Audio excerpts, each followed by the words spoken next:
Police party पर ईंट पत्थर मारने और पिकअप द्वारा सरकारी जीप में टक्कर मारकर क्षतिग्रस्त करके नाले में गिराने वाला अभियुक्त दानिश उर्फ विधायक गिरफ्तार।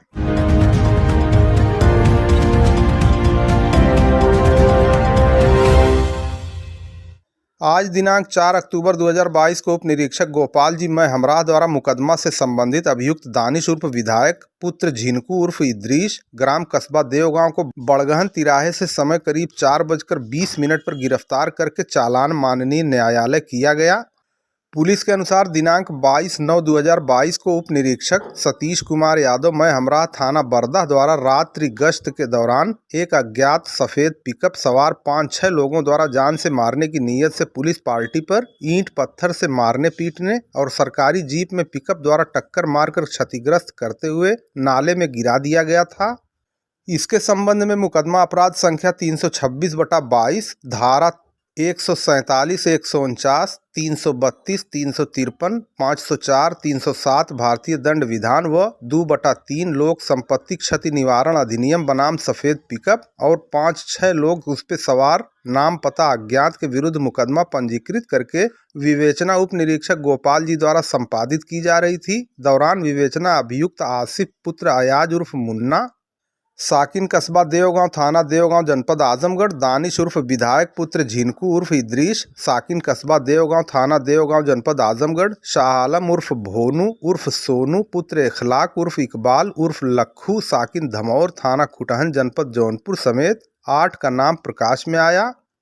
इसमें दिनांक 2 अक्टूबर 2022 को अभियुक्त आसिफ पुत्र अयाज उर्फ मुन्ना साकिन कस्बा देवगांव थाना देवगांव जनपद आजमगढ़ को और दिनांक 3 अक्टूबर 2022 को अभियुक्त शाह आलम उर्फ भोनू उर्फ सोनू पुत्र इखलाक उर्फ इकबाल उर्फ लखू साकिन धमौर थाना खुटहन जनपद जौनपुर को पुलिस मुठभेड़ में गिरफ्तार किया गया था।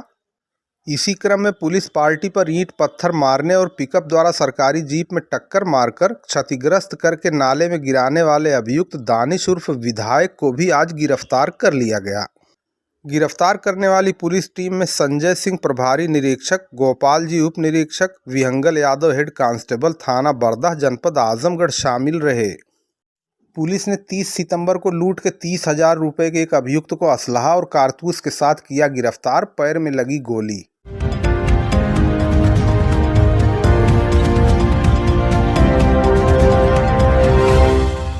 आजमगढ़ जनपद के निजामाबाद पुलिस द्वारा आज सुबह 7:50 पर पुलिस मुठभेड़ हो गई। इस दौरान लूट और छिनैती के चौथे आरोपी बदमाश के दाहिने पैर में गोली लगी है, जिसे इलाज के लिए अस्पताल में भर्ती कराया गया। पुलिस के मुताबिक बदमाश द्वारा 30 सितंबर की शाम एक लूट की घटना को अंजाम दिया गया था। इस पर विभिन्न प्रकार के आपराधिक मामले भी दर्ज हैं। बदमाश के पास से अवैध असलहा कारतूस बरामद किया गया है। मुखबिर से सूचना के आधार पर उप निरीक्षक नवल किशोर सिंह ने अपने हमराहियों के साथ लूट की घटना में शामिल अपराधी को गिरफ्तार करने के लिए थाना क्षेत्र के गंधवी कोल्ड स्टोर के पास घेराबंदी की। इस दौरान पुलिस द्वारा उक्त बदमाश को समर्पण करने के लिए चेतावनी दी गई।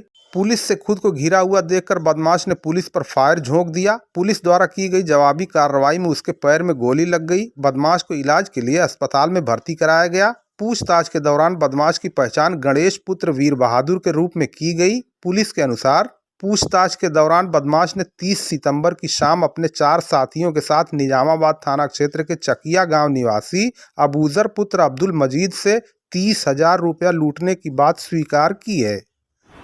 आज सुबह लगभग 7:30 बजे निज़ामाबाद पुलिस व बदमाश के बीच में गंधवी कोल्ड स्टोरेज के पास मुठभेड़ हुई है, जिसमें गणेश नाम का अपराधी जो थाना सराय मीर का रहने वाला है घायल हुआ है। यह अपराधी लूट, छिनैती व नकबजनी के 5 मामलों में थाना निज़ामाबाद से वांछित चल रहा था। पुलिस को ये सूचना लगी कि एक अपराधी ने गंधवी कोल्ड स्टोरेज के पास देखा गया है। इस सूचना पर पुलिस के द्वारा एरिया की घेराबंदी करी गई और जब पुलिस टीम एक खंडर के पास पहुंची है, तब खंडर की आड़ लेते हुए इस शातिर अपराधी के द्वारा पुलिस टीम के ऊपर फायरिंग प्रारंभ कर दी गई। पुलिस के द्वारा इस आदमी को चेतावनी दी गई और आत्मरक्षात्मक व नियंत्रित फायरिंग करी गई, जिसमें गणेश नाम के इस अपराधी के पैर में गोली लगी है व इसको उपचार हेतु जिला चिकित्सालय भेज दिया गया है। पुलिस टीम को इस अच्छे कार्य के लिए पुरस्कृत करने हेतु संस्तुति की जा रही है।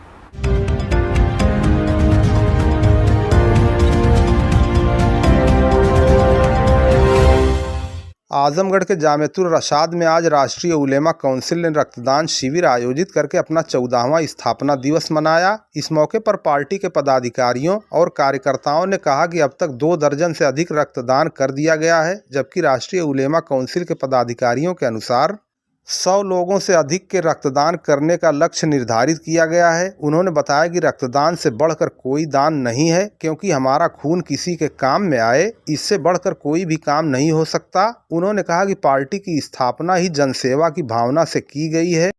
यही वजह है कि हम अपना 14वां स्थापना दिवस रक्तदान शिविर आयोजित करके मना रहे हैं। नाम राष्ट्रीय उलमा काउंसिल है, खिदमत खल्क का नाम राष्ट्रीय उलमा काउंसिल है। राष्ट्रीय उलमा काउंसिल जिस दिन से वजूद में आई है उस दिन पहले दिन से खिदमत खल्क का काम कर रही है। और ब्लड डोनेट का जहाँ तक सवाल है, आज इसको हम लोगों ने इसलिए चुना कि जब भी कोई रात में एक्सीडेंटल मामला आता है या किसी को भी खून की जब ज़रूरत पड़ती है, तो हम लोग शहर में ही नहीं बल्कि उत्तर प्रदेश के अंदर ये कोशिश करते हैं कि ब्लड के बिना किसी की जान न जाए। उस जान को बचाने के लिए हम लोग जो है आज ब्लड डोनेट कर रहे हैं। अच्छा, अभी तक कितने लोगों ने ब्लड डोनेट कर लिया है? अब तक 25 लोगों ने लगभग ब्लड डोनेट कर लिया है और 100 पार करने की उम्मीद है। याद आपका परिचय? नूरुल हुदा, प्रदेश अध्यक्ष राष्ट्रीय उलमा काउंसिल। आप भी कुछ कहना चाहेंगे? जी, राष्ट्रीय उलमा काउंसिल पहले दिन से जो बना है कि मतलब हम सेवा करेंगे, जनता की सेवा करेंगे, तो जनता की सेवा के रूप में यहाँ जो हमारी स्थापना दिवस है 4 अक्टूबर को, तो स्थापना दिवस के रूप समय पे हम लोगों ने ये ब्लड डोनेट कैंप लगा करके ये एक संदेश देना चाहते हैं कि किसी के काम आने के लिए तैयार है, चाहे ब्लड दे करके काम आइए या किसी तरह से सेवा करके काम आइए। ये राष्ट्रीय उलमा काउंसिल। अच्छा, आपने कोई टारगेट सेट किया कि इतने लोगों को ब्लड डोनेशन आज होगा? ये कोई टारगेट हमने नहीं किया है, जितने लोग आते रहे हमने 100 अभी बताया हमारे युवा प्रदेश अध्यक्ष ने कि 25 करीब हो गया है और 100 के पार जाएंगे, तो ये कोई टारगेट नहीं, ज़्यादा भी हो सकता है। अच्छा, बहुत बहुत धन्यवाद आपका। ताला भाई, आप भी कुछ कहना चाहेंगे? आज पार्टी का स्थापना दिवस है, ब्लड डोनेट कैंप लगाए आप। देखिए, आज आप मेरे ख्याल से तमाम बातें आ चुकी होगी। बस ये है कि राष्ट्रीय उलमा काउंसिल का जो अस्तित्व हुआ है, जो ये क़याम में आई, उसका मकसद सिर्फ ये था कि खिदमत खल्क, लोगों के काम आना, इंसानियत के काम आना, बिना जाति मज़हब के भेदभाव के लोगों के काम आना। और इसीलिए स्थापना दिवस पे भी हम लोगों की कोशिश ये रहती है कि ऐसे अमूमन लोग प्रोग्राम करते हैं, हमारी कोशिश ये थी कि जो मकसद है पार्टी के क़याम का, उस तरह का कोई प्रोग्राम हो। तो इसीलिए इस बार था कि रक्तदान इधर लगातार रात में बिरात लोगों का फ़ोन आता रहता है और सबसे ज़्यादा परेशानी रात में होती देर रात, और क्योंकि पास में ही सदर अस्पताल भी है हमारे हेडक्वार्टर के, तो और ज़्यादा दिक्कत आती है। तो इसलिए ये तय हुआ कि भाई रक्तदान का शिविर लगाया जाए, कैंप लगाया जाए, ताकि रात बिरात जो इमरजेंसी में लोगों को ज़रूरत पड़ती है, लोगों के काम आ सके। और खून का तो मामला ये है कि आपकी एक बूंद खून या थोड़ा सा जो आप खून देते हैं, पता नहीं किसकी जान बचाएगा, तो इससे बड़े इंसानियत की खिदमत क्या हो सकती है, इसीलिए ये कैंप लगा हुआ था। इसीलिए। अच्छा, कितने बजे तक चलेगा आपका ये कैंप? देखिए, अभी तो डिपेंड करता है, अभी सुबह 11 बजे से शुरू हुआ है और जिस हिसाब से लोगों का रुझान दिख रहा है, लोगों में वो दिख रहा है, हमें तो लगता है शाम हो ही जाएगी इसमें। बहुत बहुत शुक्रिया आपका। बहुत शुक्रिया भाई।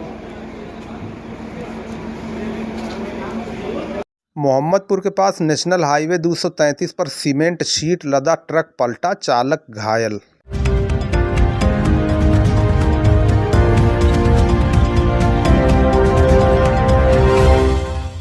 आज मंगलवार को लुम्बिनी से सारनाथ तक निर्मित हो रहे नेशनल हाईवे 233 पर मोहम्मदपुर के पास सीमेंट शीट लदा एक ट्रक पलट गया, जिससे चालक घायल हो गया। समाचार लिखे जाने तक ट्रक उसी प्रकार पड़ा हुआ है और उस पर लदा सीमेंट शीट पूरी तरह टूटकर बिखरा हुआ दिखाई दे रहा है। वहां मिले बीमा कंपनी के शख्स ने बताया, अभी मालिक नहीं पहुंचे हैं। मालिक के घटनास्थल पर पहुंचने के बाद ही स्पष्ट हो पाएगा कि चालक का क्या नाम था। सर, ये जो हादसा हुआ है आप बताएंगे कि कैसे हुआ है, कुछ आपको आइडिया है? इस गाड़ी का सर्वे करने आए हैं, फिलहाल मालिक तो अभी आया नहीं है। अच्छा। और पता चला कि गाड़ी इसमें कर्कट लोड करके आ रहा था और खाली करने के लिए जा रहा था और सामने कोई अनियंत्रित गाड़ी वाला आ गया, जिसको बचाने में, और टर्निंग सही नहीं है, उसको बचाने में गाड़ी कर्कट दाएं तरफ खींचा और गाड़ी पलट गई। ये कहाँ से आप आए सर्वे करने के लिए? आजमगढ़ से। आजम, क्या नाम है आपका? National new India insurance company से आए हैं हम। अच्छा, आप इंश्योरेंस कंपनी से आए इसका सर्वे करने के लिए। आपको कब ये सूचना मिली कि ये ट्रक की सुबह 9 बजे सूचना मिली है। अच्छा। और ये हादसा कब हुआ है? अभी तो मालिक आएंगे तभी पता चलेगा, हम भी तो वही जांच के लिए आए हैं ना। अच्छा, ये हादसे में ड्राइवर को भी कुछ चोट आई है क्या? कुछ आपके पास सूचना है? पलटी तो हल्की फुल्की चोट आई है, अब ट्रीटमेंट करा के वो घर चला गया है। अच्छा। और पूरी जानकारी तो अभी मिल नहीं पाई है, मालिक आएंगे तो ही पता चल पाएगा। तो ये कहाँ का ट्रक है, इसका मालिक कौन है, कुछ है आपके पास ये जानकारी? ट्रक तो ये गोसाई की बाजार के आगे का है। अच्छा और अच्छा, वो जीएनपुर का ड्राइवर शायद है। जीएनपुर का। शायद और एक ये जगह का क्या नाम है जो ये है मोहम्मदपुर। मोहम्मदपुर। अच्छा अच्छा, ठीक है। क्या नाम है आपका? राहुल यादव। राहुल यादव। बहुत बहुत धन्यवाद आपका बात करने के लिए।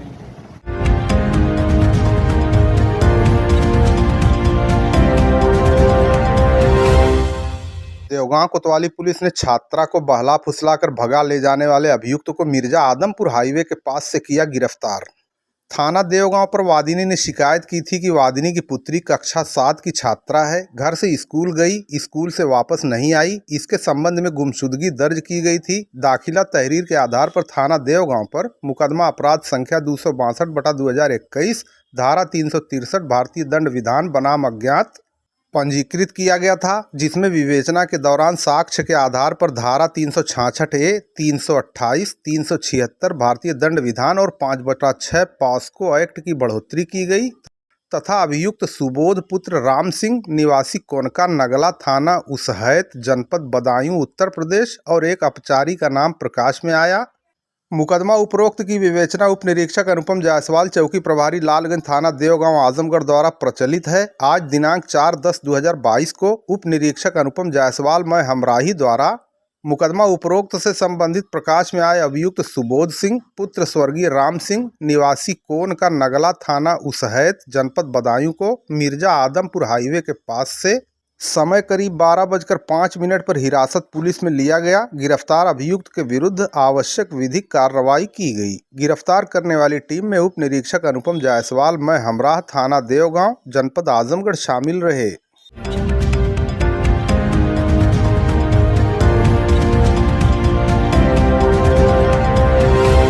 चेवार सारंगपुर में रामलीला मंचन में उमड़ा जन सैलाब। राम सीता मिलन आदि का चरित्र चित्रण देखकर भाव विभोर हुए लोग। लालगंज विकासखंड के चेवार सारंगपुर गांव में हो रहे रामलीला मंचन में बीती रात भगवान राम का फुलवारी में सीता से मिलन, स्वयंवर परशुराम क्रोध का शानदार मंचन किया गया। नवयुवक कलाकारों द्वारा किए गए रामलीला मंचन में भगवान राम के धनुष तोड़ते ही आम जनता में हर्ष व्याप्त हो गया। लक्ष्मण परशुराम संवाद को उपस्थित जनसमूह ने खूब सराहा। विदित हो कि शारदीय नवरात्र समाप्त होने की ओर अग्रसर है। तत्पश्चात दशहरा मेले का आयोजन परंपरा के अनुरूप शहर से लेकर ग्रामीण क्षेत्रों तक आयोजित किया जाएगा। इसी क्रम में सारंगपुर की रामलीला जारी है, जिसमें सोमवार की रात को राम सीता मिलन और धनुष यज्ञ का आयोजन किया गया। भगवान राम ने धनुष तोड़ा तो सीता जी द्वारा स्वयंवर किया गया। धनुष टूटने के उपरांत परशुराम क्रोध तथा लक्ष्मण का संवाद काफी पसंद किया गया। गांव के 9 लोगों द्वारा समस्त रामलीला मंचन में ऐतिहासिक पात्रों का चरित्र चित्रण किया जा रहा है। अरुण सिंह राम की भूमिका, अंकित लक्ष्मण की भूमिका, रजत सीता की भूमिका, धर्मराज परशुराम की भूमिका, निकेश जनक, गौरव ने रावण और अनुज तिवारी ने बाणासुर जैसे ऐतिहासिक पात्रों का चरित्र चित्रण किया।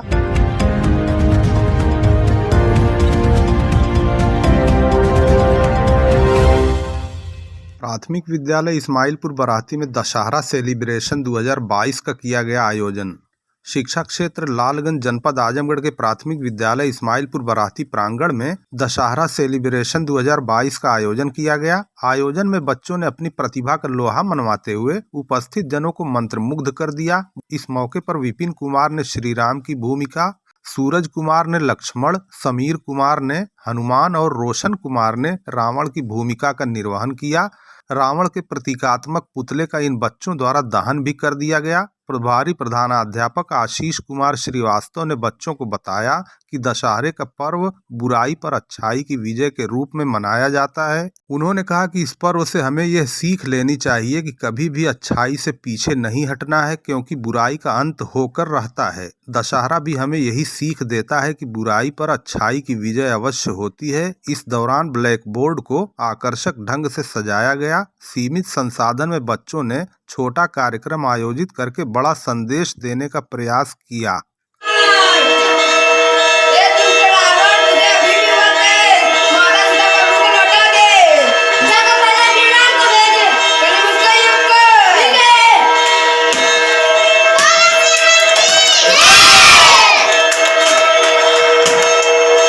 वेरी गुड, बहुत अच्छे।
जिंदाबाद